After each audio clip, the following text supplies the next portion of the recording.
Today we hear the story of Doubting Thomas, a story that has tormented me for almost 60 years.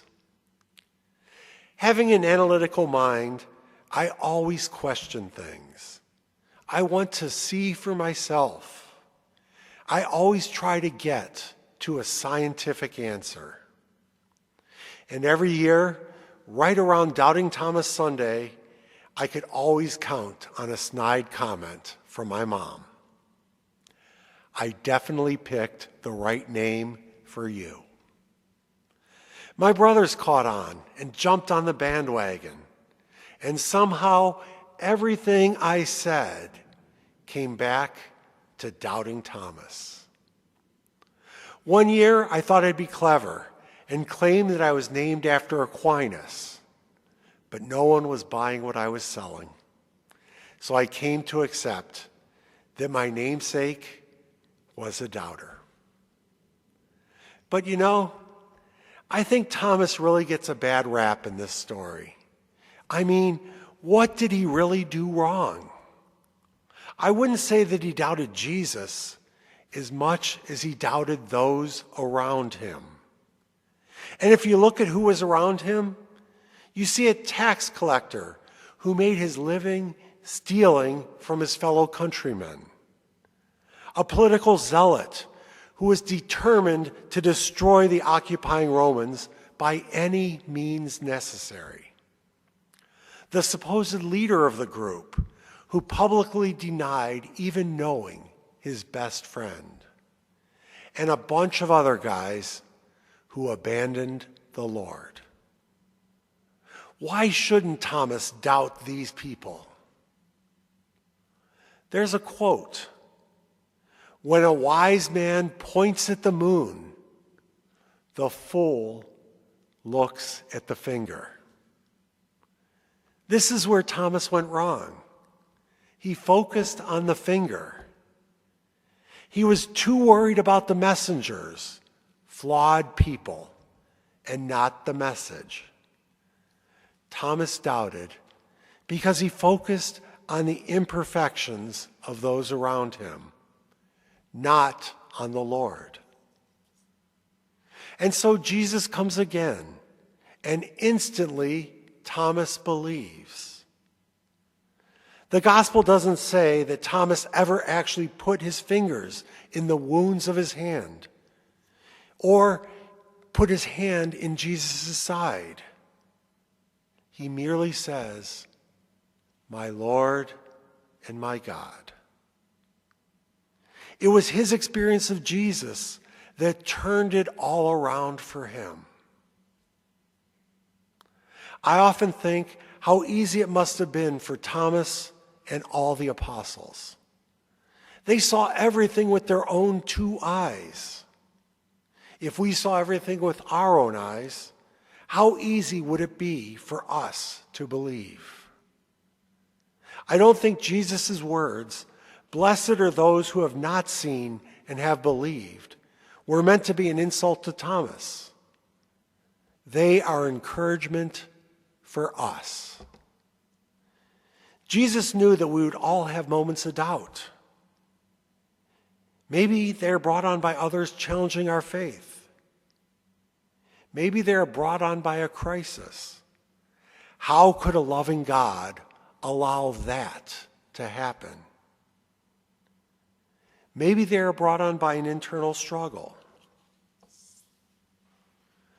Let me tell you about my Doubting Thomas experience. One year, when I was on the RCIA team, I chose to teach a session on God. I was coming to a more mature faith, and I wanted certainty. So I figured I could do some research and prove, at least to myself, that God existed. Well, I spent weeks researching, and the day of the talk arrived. I gave a masterful presentation on the teachings of St. Thomas Aquinas. I elaborated argument after argument. I did everything except accomplish what I had set out to do. Prove that God existed with absolute certainty. As I was finishing my talk, I asked myself out loud, what would I say if someone asked me if God existed? And without hesitation, I answered, yes, I believe without a doubt. And there came the answer I was seeking. This feeling rushed over me, and in that moment, I could feel God's presence wrapping all around me. That was my proof. Like Thomas, it was my experience of God in the moment that made all the difference. God gave me what I was seeking, certainty, but not in the way I expected. He spoke to my heart, not my mind. Jesus is risen. He is active in the world even today. We can't put our fingers into his wounds or our hand into his side, but we can experience him. We experience him in prayer. God is always looking to talk to us. Do we listen? Or are we too busy reciting Our Fathers, Hail Marys, and Glory Bees? Remember, you have 2 ears and 1 mouth. Listen twice as much as you talk. The message that comes to you in your silent reflection could be the voice of God with the answer that you are seeking. We also experience God in Scripture.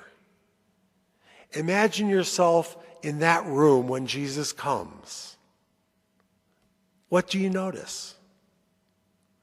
Whose eyes do yours meet? Do you say anything? This was a technique that St. Ignatius used in his spiritual exercises.